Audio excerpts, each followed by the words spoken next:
Good evening from Yummy B TV.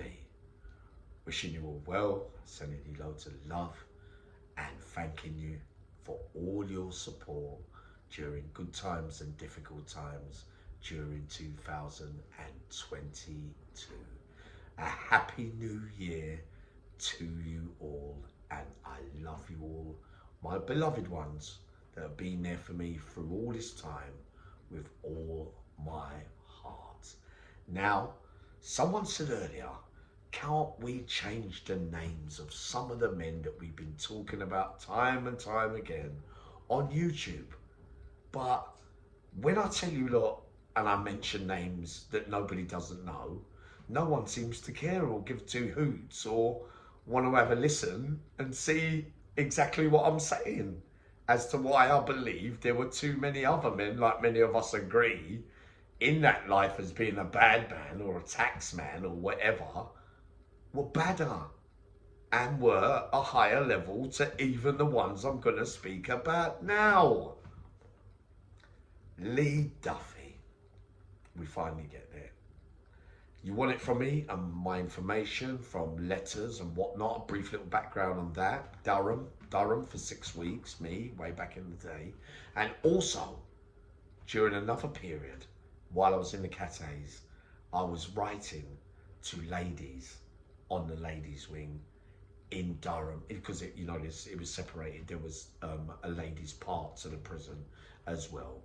So I used to get letters from one lady in particular, and then Paul Ash's Cody, Robbie Webber, I was writing to her as well. So I think Robbie Webber would kind of edge me out in the end with that one, if you get what I mean. Her name was Claire, right? She was doing a life sentence. She had a sister. There was 4 of them. Sad case. I think they a horrific crime when they were kids or something, and that's how that case went anyway. But I got right into other ladies as well, one in particular, Anne, and another, Daisy, right? Also during this time, in the Cattays, we're talking about the millennium or onwards on this, not the time in the 90s when I was actually in Durham, right? So I was getting my information, the hearsay, the gossip, what's happening on the men's side, what's happening on the ladies' side. So the background on Lee Duffy, because obviously I never got to witness him in action firsthand, but obviously his name's was getting called from when way back in the day. Now, the story of him going into Stockton on the outside and walking into Speedy's house, aka, oh fucking hell, I know that Brian Cockerell was friends with this geezer, right? But I can tell you that it's definitely fact that Lee Duffy walked straight into his house and took a parcel of weed, right? And that he also, I believe, don't quote me on it, he said, "Where's the rest?" My information tells me categorically, with 12 different people, and from what I know from prison as well, with the gossip, because I know a lot, that Speedy was absolutely shit scared of Lee Duffy. I've got to be brutally honest and brutally frank. Some slag me off, some up, but I'm going to tell my viewers exactly what I know. I also know that on one of those occasions, Lee Duffy and Brian Cockerell were in the same jail at the same time. I can also tell you that Brian Cockerell, and it is absolute fact, went down the block one day. They put him down the block and they had a sit-in protest, the prisoners, to get him back because they didn't want him taken away. The screws brought Brian Cockerell back up. Brian Cockerell, for all what it means to us or whatever from that life, was looked at like a god at that stage that I'm talking about now. He used to put the mattress up, he used to do his boxing on that, loud, everyone used to hear it during lunch break, lunch bang up and tea bang up, etc, etc. Do you know that I even heard that when they used to talk out the windows, you know, like I'm doing sending lines and calling each other names, the window warriors and all that. I heard Brian used to go to the windows and say, "Yeah, all right, call it a day. I'm going to bed now," and everybody used to go quiet. But that's what they said. That's what they said. Lee Duffy, right? Because remember the background. Some of you who don't know, who know, but you know, I've got someone very, very close to that time when, sadly, I think Speedy got shot during a bodged, you know, attempt of robbing. That he was living that life as a taxman, basically, as well, and doing terrible things that we know that most of us did. You know that I did it too, and it ended up tragically with him being tricked by a geezer who ended up getting life called Gary Pryor. Tricked into the car with a young lady called, oh bloody hell, man, I forgot her name, but that was the bait anyway, or something like that. Quote me on this, right? But he got into the car and he ended up getting shot. Now the geezer that allegedly done the shooting, called Bula or Buka or whatever, I think he was half Asian or something like that, who I bumped into during that sentence, albeit only for a couple of weeks, right? I think he even died in prison. I think that's up there and out there already. So that case is probably known. So it's not like I'm letting the cat out of the bag, because what I'm being told, without me going to look myself, is that he did die in prison at some stage. I don't know why. I haven't looked at it and how it happened or whatever. It might be natural causes or whatever. Apparently, Gary Pryor was a decent geezer. A lot of men that I met along the years that bumped into him said that he seemed like a proper fella from that life. Now, the story with Lee Duffy being in that MC place, what's it called? It's called Havana or something like that. You remember Uncle Yummy doesn't do all that research thing, right? Out of his box, goes into the recess.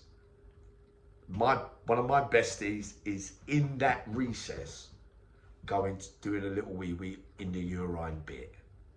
Lee Duffy walks in and lines 5 geezers up and takes off their bracelets, chains, goes through their pockets, taxes them all. Bare face, no weapon, no nothing. Took all their things and kicked them out. Looked at my mate and left him.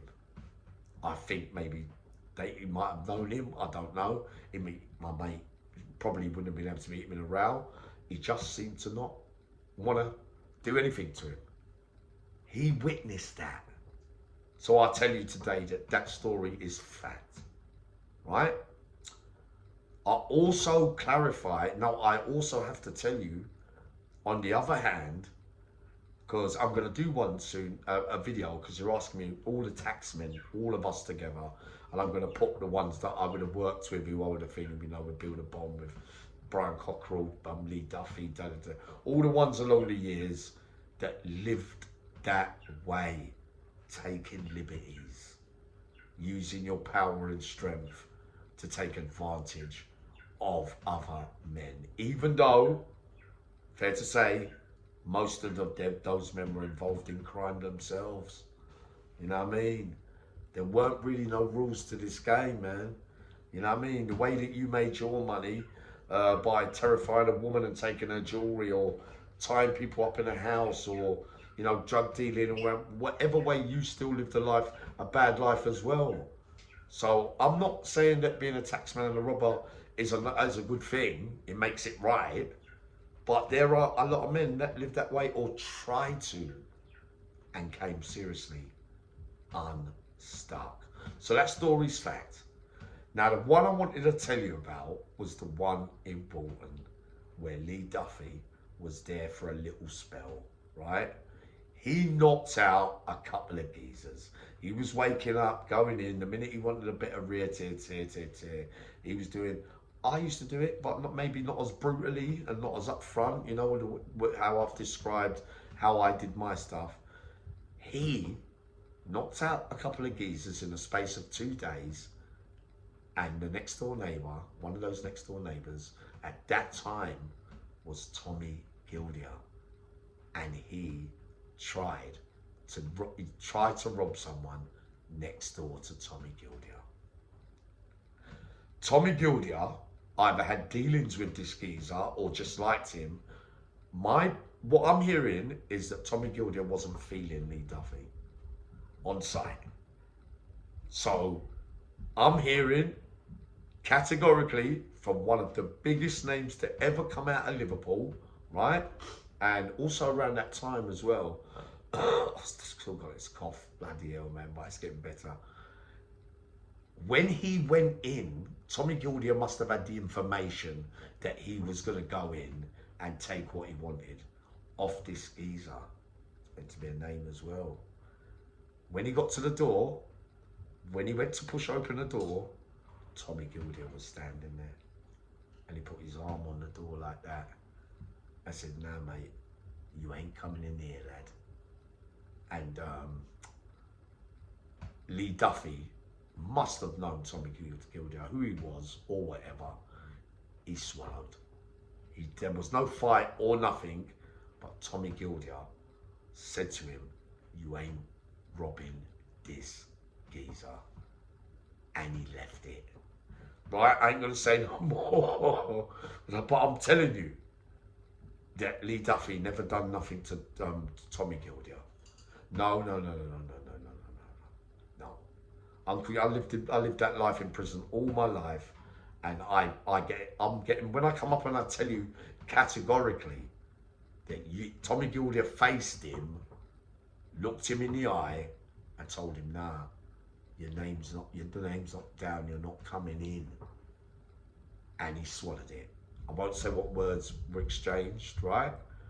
But I wouldn't say Lee Duffy was terrified and just thing. By more case of I know you are, cool. I'll leave that one. And left it. What else was I going to get? Is that too much to talk about so far? Have I given you a little brief outline of what I know about the beginning of time? So I've got the weed, I've got the thing, I've got the Walton from Tommy. Lee Duffy turned up everywhere. He don't care, he did business what part of city or town it was. He behaved the same way. He could have been an ideal partner. He sounds like a bit more like Build a Bomb, Lee Duffy. Trust me, I heard when he came out from that sentence that he knocked on all the doors in Middlesbrough, all the doormen. I heard, I don't know if I'm right, but another story is that he knocked on the door and he put it on or made demand ups on all them doormen that when he goes and comes to certain places, they've got to, and they were letting it off to him. So he lived it, sadly, rest in peace, died very young, but that's the kind of game it is. It's a very, very dangerous game. But for those who keep saying and talking about Brian Cockerell and it's this bit down and that bit, I'm telling you that all the figures that I met from all cities and all countries say categorically that Brian Cockerell was at that time was the hardest man up in the northeast. And I've heard that from that other story down in Hartlepool where Speedy went in to rob 3 of them. I forgot their names, Rich and something else, another name, something. It come to me another time anyway. He went into that house in Hartlepool to try and rob them, and one of them pulled out a gun on him and put it to his head, and he never came back. So you know that you can come seriously unstuck with that game. It's 80% you might suffer it, the bully boy tactics, and you know that I'm the tax man. Well, I'm only robbing off the robbers and the thieves and the criminals. But nah. Lee Duffy and what's that other geezer's name? He partnered up with someone who could have it. Let me know anyway. I can't remember, but they were going on like How the Essex thing. The bit like They say allegedly the way Pat thing and all that was going on. They were going on. That is how they compare it down in London. Is that Lee Duffy and another geezer? I forgot his name, man. But they were going on allegedly in the same way.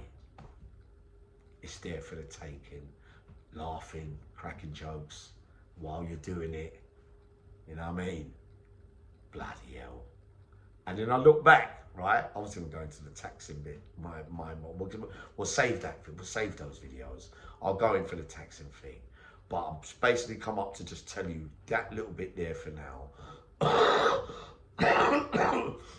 Going out for a nice meal. It's my birthday tomorrow, 12 o'clock. Uncle Yummy's going to be 50 something, you know. Oh, I can't believe it. I'm becoming an old man. Bloody hell, man. I don't feel that way. I know, where did all them years go? But sending loads of love to you and bigging you all up all over the Northeast. But that's how I heard it and that's how I saw it.